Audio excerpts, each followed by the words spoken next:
Hello friends, आप सबका welcome है आपके अपने यूट्यूब चैनल यूपीएससी गुरु में। आई होप कि आप लोग स्टडी बहुत अच्छे से कर रहे होंगे और आप लोग अच्छे होंगे। अब मेरा स्वास्थ्य सही है, इसीलिए मैं आज सोचा मैंने आप लोगों को एक इम्पॉर्टेंट टॉपिक है जो मैं द हिंदू में भी देख रही थी, करंट अफेयर से भी रिलेटेड है और आप लोगों का आईआर इंटरनेशनल से भी जुड़ा हुआ है, तो इसीलिए मैंने सोचा चलिए इसको आज हम करते हैं। ठीक है, अब कल से हम करेंगे यूके पीसीएस के सिलेबस के अकॉर्डिंग सारे नोट्स को कवर करेंगे अच्छे से। तो चलिए इसको स्टार्ट करते हैं ज़्यादा समय ना लेते हुए। हमारा टॉपिक है भारत जापान रणनीतिक साझेदारी का सुदृढ़ीकरण। भारत जापान साझेदारी रक्षा प्रौद्योगिकी और अवसंरचना क्षेत्रों में विकसित हुई है, जिसका लक्ष्य 10 ट्रिलियन जापानी येन का निवेश है। फिर भी व्यापार घाटे, गठबंधन प्रतिबद्धताओं और खतरे की धारणाओं में संरचनात्मक भिन्नताएं मौजूद हैं। इसके पुनरुद्धार के लिए CAPA में सुधार, संप्रभु कृत्रिम बुद्धिमत्ता सहयोग और नवोन्मेषी तृतीय देश सहयोग आवश्यक है। रणनीतिक अभिसरण के लिए व्यापार प्रवाह में असमानता तथा रक्षा औद्योगिक बाधाओं को दूर करना आवश्यक है। नेक्स्ट है यहाँ पर, ये इंपॉर्टेंट है, भारत जापान वैश्विक और रणनीतिक साझेदारी के मूल स्तंभ क्या है, इसको जानेंगे। यहाँ पर पहला पॉइंट है निवेश और अवसंरचनात्मकता इंजन। द्विपक्षीय आर्थिक संबंधों की आधारशिला बड़े पैमाने पर पूंजी निवेश और गुणवत्तापूर्ण अवसंरचना विकास है। सत्र 2022 से 2026 के 5 ट्रिलियन जापानी पेन्स के लक्ष्य को सफलतापूर्वक जुटाने के बाद दोनों देशों ने उच्च स्तरीय द्विपक्षीय शिखर सम्मेलनों के दौरान अपने आर्थिक लक्ष्यों को अद्यतन करते हुए अगले दशक में भारत में जापानी निजी निवेश के रूप में 10 ट्रिलियन जापानी पेन्स की नई उपलब्धि हासिल करने का लक्ष्य रखा है। वर्ष 1958 से संचयी आधिकारिक विकास सहायता 52.7 बिलियन डॉलर से अधिक हो गई है, जबकि 2000 से संचयी प्रत्यक्ष विदेशी निवेश 44.97 बिलियन डॉलर तक पहुंच गया है और Japan bank for international cooperation के वर्ष 2025 के सर्वेक्षण में भारत को शीर्ष मध्यम अवधि के निवेश गंतव्य के रूप में स्थान दिया गया है। नेक्स्ट पॉइंट है यहाँ पर, हिंद प्रशांत क्षेत्र में रणनीतिक समन्वय और क्षेत्रीय दृष्टिकोण का अभिसरण। दोनों राष्ट्र संशोधनवादी शक्तियों का मुकाबला करने और एक स्वतंत्र और खुले हिंद प्रशांत क्षेत्र को बनाए रखने की पारस्परिक प्रतिबद्धता से प्रेरित है। यह स्तंभ भारत की एक्ट ईस्ट पॉलिसी 2014 जो इंडो पैसिफिक ओशंस इनिशिएटिव द्वारा पूरक है और जापान के FOIP विजन के बीच बौद्धिक एवं रणनीतिक तालमेल को दर्शाता है। अमेरिका और ऑस्ट्रेलिया के साथ चतुर्भुज सुरक्षा संवाद यानी कि क्वाड के प्रमुख सदस्यों के रूप में भारत एवं जापान समुद्री सुरक्षा, आतंकवाद विरोधी और आपदा राहत कार्यों में सहयोग करते हैं। महत्वपूर्ण रूप से जापान औपचारिक रूप से भारत के IPOI फ्रेमवर्क के कनेक्टिविटी स्तंभ का नेतृत्व करता है। नेक्स्ट पॉइंट है यहाँ पर, अगली पीढ़ी का रक्षा सहयोग और अंतर संचालितता। रक्षा संबंधों में नियमित जटिल और बहुक्षेत्रीय सैन्य अभ्यास शामिल हैं। प्रमुख अभ्यासों में जिमैक्स यानी कि JIMEX नौसेना, धर्म गॉर्जियन सेना और वीर गॉर्जियन आपका आएगा वायु सेना के साथ साथ बहुपक्षीय मालाबार नौसैनिक युद्धाभ्यास शामिल है। रक्षा औद्योगिक सहयोग में एक महत्वपूर्ण उपलब्धि यूनिकॉर्न नौसैनिक रडार मस्तूल परियोजना है, जिसमें भारत के रक्षा मंत्रालय और जापान ने भारतीय नौसैनिक युद्धपोतों पर स्टील्थ एंटीना संरचनाओं के संयुक्त एकीकरण के लिए समझौतों पर हस्ताक्षर किए हैं। यह जापान द्वारा रक्षा निर्यात पर लगाए गए अपने ऐतिहासिक आत्म प्रतिबंधों में एक महत्वपूर्ण शिथिलीकरण को चिन्हित करता है। नेक्स्ट पॉइंट है, आर्थिक सुरक्षा और वैश्विक आपूर्ति श्रृंखला लचीलापन। जापान भारत आर्थिक सुरक्षा पहल और ऑस्ट्रेलिया के साथ शुरू की गई त्रिपक्षीय सप्लाई चेन रेजिलियंस इनिशिएटिव महत्वपूर्ण आपूर्ति श्रृंखलाओं को एक ही भौगोलिक क्षेत्र पर अत्यधिक निर्भरता से होने वाले जोखिम को कम करने के लिए कार्य करती है। भारत जापान सेमीकंडक्टर सहयोग ज्ञापन के तहत जापान की रेनेसास इलेक्ट्रॉनिक्स ने भारत की CG पावर के साथ साझेदारी करके गुजरात के सानंद में 7,600 रुपये करोड़ की लागत से एक OSAT सुविधा स्थापित की है। यह संयुक्त उच्चतम कूटनीतिक रणनीति को औद्योगिक वास्तविकता में परिवर्तित करता है, जिसका लक्ष्य ऑटोमेटिव 5G और IoT बाजारों के लिए प्रतिदिन 1.5 करोड़ चिप्स का उत्पादन करना है।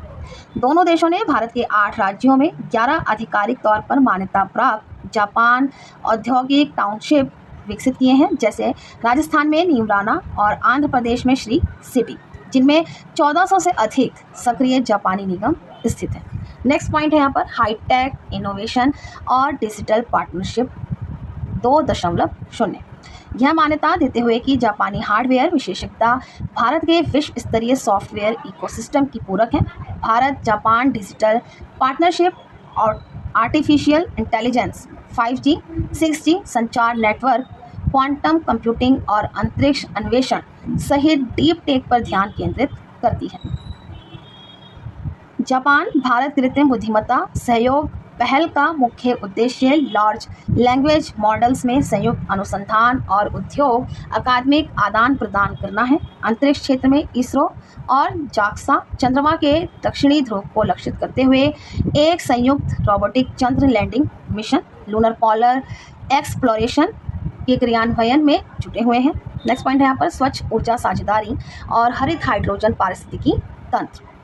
ऊर्जा और सुरक्षा और गहन कार्बन उत्सर्जन में कमी दोनों देशों की शून्य कार्बन उत्सर्जन के प्रति प्रतिबद्धता के केंद्र हैं। द्विपक्षीय स्वच्छ ऊर्जा साझेदारी में इलेक्ट्रिक वाहन और सौर ऊर्जा बैटरी भंडारण प्रणाली और स्वच्छ अमोनिया शामिल है।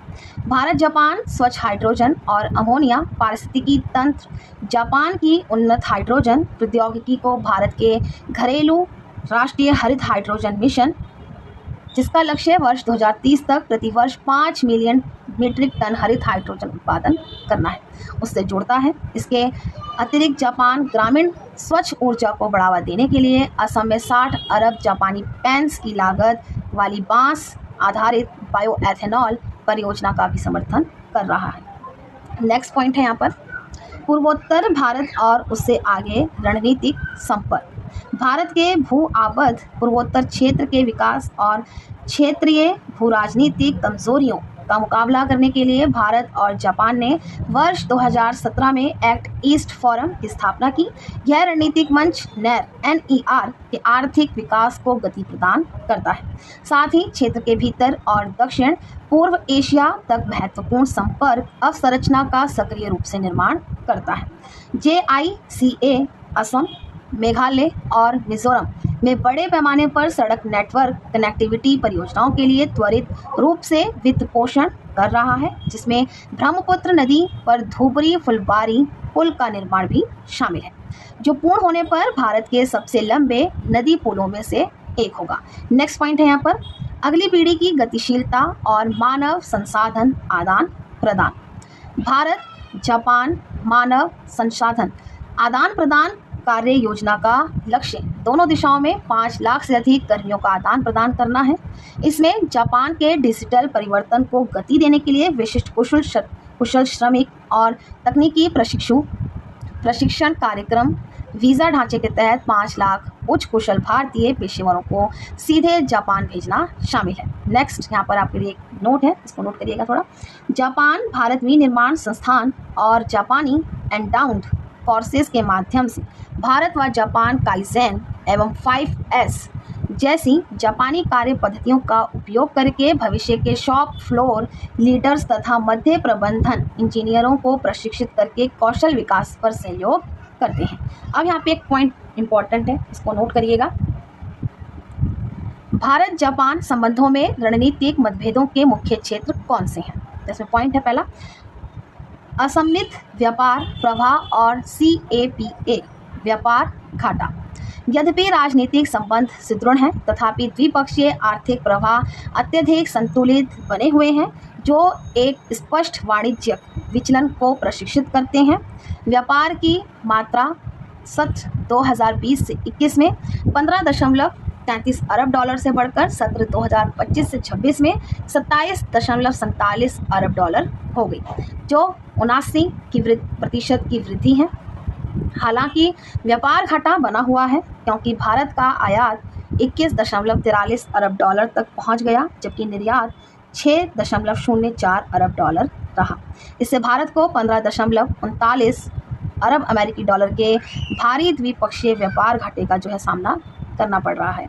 भारत जापान व्यापक आर्थिक साझेदारी समझौते के तहत 94% से अधिक वस्तुओं पर टैरिफ समाप्त किए जाने के बावजूद सख्त जापानी गैर टैरिफ बाधाएं, तकनीकी नियम और सख्त पादप स्वास्थ्य मानक भारतीय कृषि एवं औषधीय उत्पादों की बाजार पहुंच को गंभीर रूप से सीमित करते हैं। एग्जाम्पल के लिए यहाँ पर मई 2026 में जापान ने प्रीमियम भारतीय आमों के आयात पर प्रतिबंध लगा दिया, जब संगरोध निरीक्षकों ने भारतीय उपचार सुविधाओं में प्रक्रियात्मक और धूमन संबंधी त्रुटियों का पता लगाया।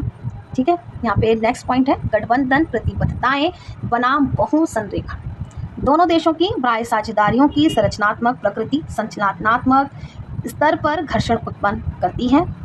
जापान अमेरिका जापान सुरक्षा संधि से जो है बंधा हुआ है तथा संयुक्त राज्य अमेरिका का एक औपचारिक संधि आधारित सहयोगी है। वाशिंगटन के साथ उसका सैन्य एकीकरण अत्यधिक गहन है और वह क्वाड को व्यापक रूप से पश्चिम नेतृत्व वाली सुरक्षा संरचना के विस्तार के रूप में देखता है। भारत औपचारिक सैन्य गठबंधनों से संयुक्त सख्ती से परहेज करता है और बहुत संबंध ढांचे को प्राथमिकता देता है, सैन्य गठबंधनों से सख्ती करता है और बहुत संबंध ढांचे को प्राथमिकता देता है। भारत क्वाड में सक्रिय रूप से भाग लेता है, लेकिन साथ ही ब्रिक्स और शंघाई सहयोग संगठन जैसे गैर पश्चिमी लघु संगठनों का भी सक्रिय सदस्य है, जिन्हें जापानी भू राजनीतिक संदेह की दृष्टि से देखता है।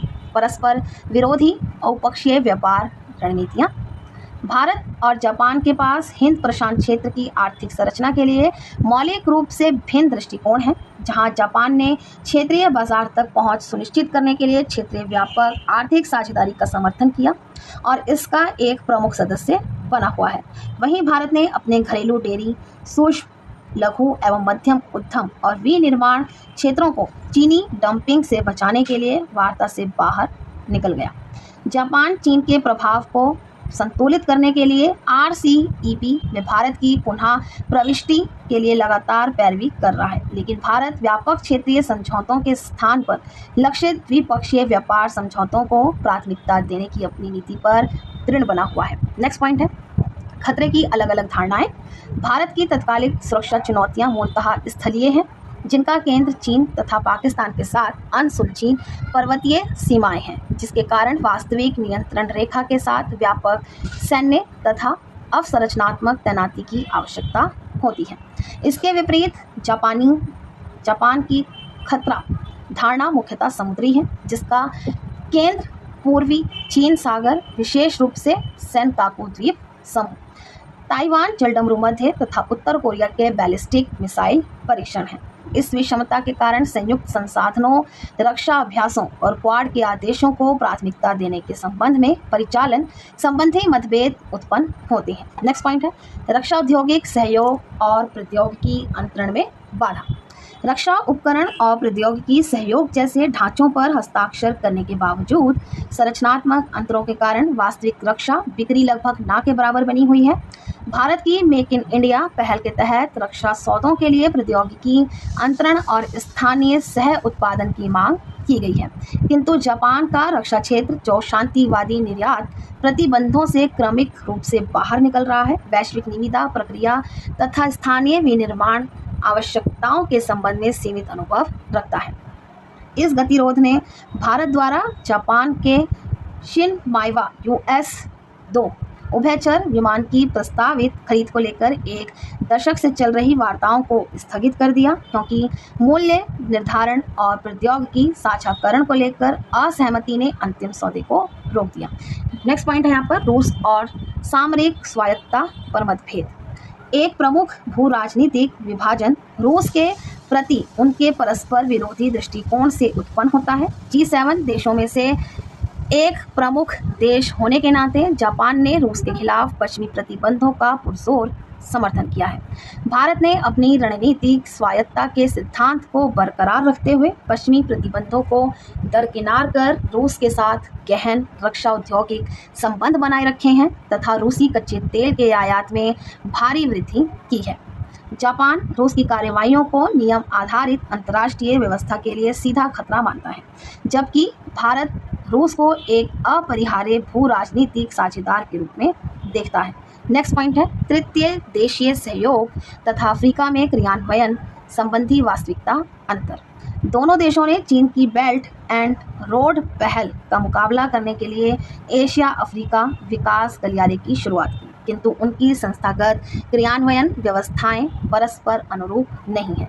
यह साझेदारी चीन के साथ प्रतिस्पर्धा करने में विफल रहती है, क्योंकि जापान की अपार पूंजी जापान अंतर्राष्ट्रीय सहयोग एजेंसी की धीमी प्रशासनिक प्रक्रियाओं तथा जोखिम से बचने वाले निजी क्षेत्र में सीमित है, जबकि भारत के व्यापक अफ्रीकी नेटवर्क के पास भारी अवसंरचनात्मक परियोजनाओं को वित्तपोषित करने हेतु पर्याप्त वित्तीय संसाधनों का अभाव है, जिसके परिणाम स्वरूप सहयोग सीमित पहलों तक ही सीमित रह गया है। अब एक इम्पॉर्टेंट चीज उसको जरूर देखेंगे यहाँ पर, भारत और जापान अपनी रणनीतिक साझेदारी को किस प्रकार पुनर्जीवित कर सकते हैं, ये पॉइंट वाइज समझेंगे। मेंस में आप लोगों को लिखने के लिए यहाँ पर क्वेश्चन आ सकता है। व्यापार घाटे को दूर करने के लिए CAPA में संरचनात्मक सुधार। भारत जापान CAPA संयुक्त समिति को गैर टैरिफ बाधाओं को सक्रिय रूप से समाप्त करना चाहिए। जापान को भारतीय जेनेरिक दवाओं के लिए त्वरित नियामक प्रक्रिया और पारस्परिक मान्यता समझौते लागू करने चाहिए। भारत को जापान के उच्च विशिष्ट श्रेणी के द्वितीय एवं तृतीय श्रेणी के इलेक्ट्रॉनिक घटक आपूर्तिकर्ताओं को आकर्षित करने के लिए प्लग एंड प्ले विनिर्माण अवसंरचना, एकल खिड़की, श्रम स्वीकृति प्रणाली और अनुकूलित कर प्रोत्साहन प्रदान करना चाहिए। नेक्स्ट पॉइंट है JAI पहल के माध्यम से एक सह निर्मित संप्रभु AI नेटवर्क का निर्माण। एशियाई औद्योगिक कृषि तथा प्रशासनिक संरचनाओं के अनुरूप स्थानीयकृत लार्ज लैंग्वेज मॉडल्स तथा फाउंडेशन मॉडल्स के विकास हेतु एक संयुक्त संप्रभु कृत्रिम बुद्धिमत्ता अवसंरचना कोष की स्थापना की जानी चाहिए। जापान के हालिया कानून के तहत अत्याधुनिक AI शासन मॉडल को भारत के India AI mission computing stack के साथ मिलाकर दोनों देश एक गैर पश्चिमी विश्वसनीय AI ढांचा तैयार कर सकते हैं। नेक्स्ट पॉइंट है यहाँ पर AI संचालित स्वास्थ्य सेवा, पारिस्थितिकी तंत्र और डिजिटल प्रतिभा गलियारे का निर्माण। जापान के वृद्धावस्था संकट और भारत के युवा डिजिटल कार्यबल को सहयोगात्मक लाभ में परिवर्तित करने के लिए दोनों देशों को एक एकीकृत सीमा पार स्वास्थ्य सेवा संचालन मॉडल शुरू करना चाहिए। यह रणनीति जापान के सीमित चिकित्सा बुनियादी ढांचे के लिए दूरस्थ AI संचालित निदान, रोगी निगरानी और प्रशासनिक कार्यभार के प्रतिबंध हेतु भारतीय स्वास्थ्य तकनीक स्टार्टअप्स को तैनात करती है। साथ ही एक विशिष्ट डिजिटल टैलेंटेड कॉरिडोर विकसित किया जाना चाहिए, जो सामान्य आव्रजन बाधाओं को दरकिनार करते हुए विशेष रूप से भारतीय AI इंजीनियरों को जापानी मेड, टेक और सेमीकंडक्टर फर्मों में नियुक्त करें। नेक्स्ट पॉइंट है बायोगैस संचालित गतिशीलता तथा अगली पीढ़ी के परिवहन नेटवर्क का शुभारंभ। बायोगैस संचालित गतिशीलता हेतु एक समर्पित द्विपक्षीय रूपरेखा स्थापित की जानी चाहिए। इसके अंतर्गत जापान की ऑटोमोटिव इंजीनियरिंग विशेषज्ञता जैसे कि टोयोटा और सुजुकी को भारत की विशाल कृषि अपशिष्ट क्षमता के साथ एकीकृत किया जाना चाहिए। साथ ही जापान की 3D सिटी मॉडलिंग तथा पूर्वानुमान आधारित AI अनुरक्षण प्रणालियों को भारत के विस्तारित होते शहरी तीव्र जन परिवहन नेटवर्क में सम्मिलित किया जाना चाहिए। नेक्स्ट पॉइंट है फ्रेंड शोरिंग आधारित मध्यवर्ती चरण के महत्वपूर्ण खनिज परिशोधन में सहनिवेश। भारत के विशेष आर्थिक क्षेत्रों के भीतर मध्यधारा प्रसंस्करण और रासायनिक परिशोधन संयंत्रों को सीधे वित्त पोषित करने के लिए JBIC का उपयोग किया जाना चाहिए। अन्य देशों को कच्चे खनिज बेचने के बजाय भारत स्थानीय स्तर पर ही उनका गहन प्रसंस्करण और परिशोधन कर सकता है। इसके प्रतिफल स्वरूप जापान को अपनी प्रौद्योगिकी तथा वाहन उद्योगों हेतु संसाधित सामग्रियों की सुनिश्चित तथा कर मुक्त आपूर्ति प्राप्त होगी। नेक्स्ट पॉइंट है यहाँ पर प्रीफेक्चर से राज्य संप्रभु धन सूक्ष्म गलियारों की स्थापना। जापान के 47 क्षेत्रीय प्रीफेक्चरों और भारत की राज्य सरकारों के बीच प्रत्यक्ष निवेश तंत्र विकसित किए जाने चाहिए। एग्जाम्पल देखते हैं यहाँ पर उदाहरण के लिए।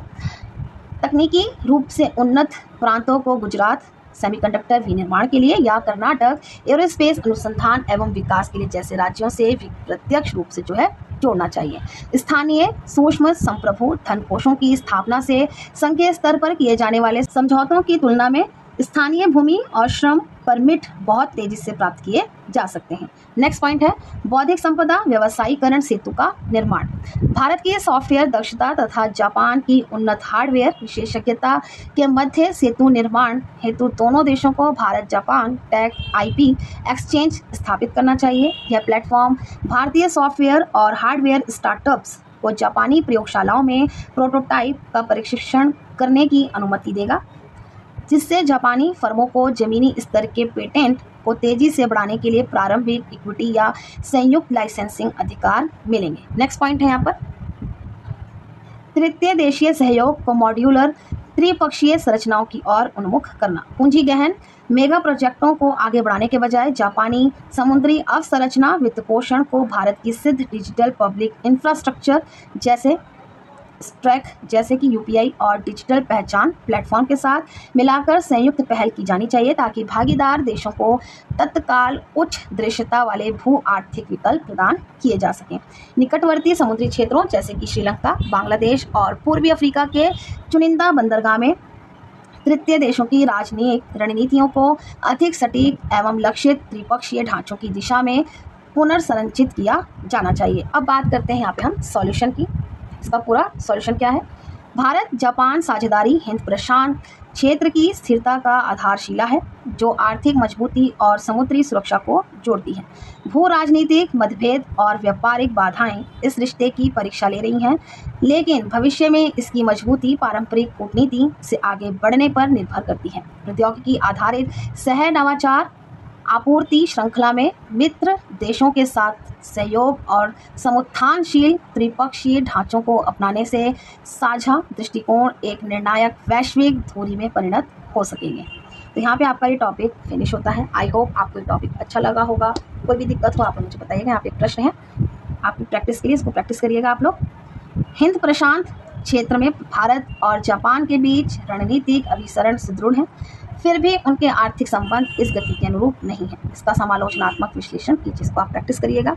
मेंस में आपको जो है पूछा जा सकता है, या आप लोगों का इंटरनेशनल रिलेशनशिप और आपका जो है व्यापार से भी जो है चीज़ें जुड़ी हुई हैं, तो आपको यहाँ पे ये नोट करना है। कोई भी अगर दिक्कत होती है, परेशानी होती है, तो आप लोग प्लीज़ मुझे ज़रूर बताइएगा। और जाते जाते चैनल को सब्सक्राइब जरूर करें।